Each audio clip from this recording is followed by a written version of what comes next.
ที่26 มีนาคม 2025 บริษัทเวียงจันทร์มอเตอร์มาร์เก็ตจำกัดผู้เดียวได้รับการแต่งตั้งให้เป็นตัวแทนจำหน่ายรถ BAW เพียงผู้เดียวในประเทศลาวและได้มีการเปิดอย่างเป็นทางการอยู่ที่ศูนย์การค้าลาวไอเทคท่านดาววงแก้วมณีวงศ์ประธานบริษัทเวียงจันทร์มอเตอร์มาร์เก็ตจำกัดผู้เดียวได้กล่าวว่าแผนของพวกเขาแม่นการสร้างห้องการขายรถแบบ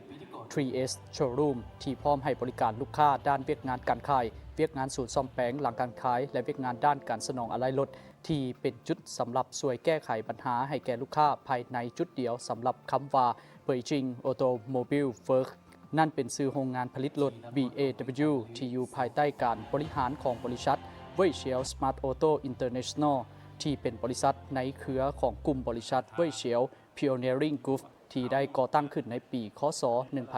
1951 ซึ่งมีพันธกิจรับผิดชอบในเวียกงานธุรกิจการส่งออกยานพาหนะของหลากหลายรุ่นรถจากฐานการผลิตต่างๆ BAW ได้วางรากฐาน2ทางตลาดสำหรับการขายมาแล้ว 63 ประเทศในทวีปยุโรปอาเซียตะวันออกเฉียงใต้แอฟริกาอาเซียกลางอเมริกาใต้และภูมิภาคอื่นๆอีกอย่างต่อเนื่องตามโครงการนโยบาย1แล้ว1เส้นทางโรงงานดังกล่าวยังเป็นโรงงานขนาดใหญ่ที่มีอุตสาหกรรมการผลิตติดอันดับที่ 4 ในประเทศจีนและเป็นอันดับหนึ่งในทำการธุรกิจต่างๆในแขวงซานตงพร้อมทั้งมีฐานการผลิตทั้งภายในและต่างประเทศรวมเป็น 12 แห่งเฉพาะภายในประเทศจีนแม้นมี 5 ฐานการผลิตดังต่อไปนี้ฐานซิงเหอฐานลินยี่ฐานซิงเตาซึ่งเป็นที่ตั้งของสำนักงานใหญ่ฐานเดจูและฐานห่วงเฮาและในมื้อนี้ BAW ได้เปิดตัวพร้อมกัน 4 รุ่นคือรถไฟฟ้าขนาดน้อย BMW Brumby Mini EV มาพร้อมกับ 5 ประตู 4 บอลนั่งรูปห่างกระทัดรัดคล่องตัวในชั่วโมงฮีบด่วนให้ทานไปถึงจุดหมายได้ตรงเวลาตื่มความสดใสให้กับการเดินทางของทานบ่น่าเบื่ออีกต่อไปถึงจะเป็นรถไฟฟ้าขนาดน้อยแต่จัดเต็มทุกออปชั่นที่เหนือกว่ากระบะไฟฟ้าแบบแฟลตเบด2 ประตูกระบะยาวถึง 3,700 มิลลิเมตรกว้าง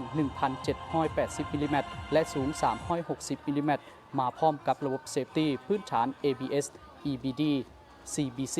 กล้องถอยหลังเหมาะกับธุรกิจทุกขนาดช่วยให้ทานประหยัดค่าใช้จ่ายได้หลายขึ้นรถขนส่ง 2 ประตู BAW T30 Van Cargo Box มาพร้อมตู้เก็บสินค้าขนาดใหญ่ด้วยตู้ขนาดใหญ่ฝนตกนักเท่าใดก็หายห่วงสินค้าของทานจะปลอดภัยถึงมือคู่ค่าอย่างปลอดภัย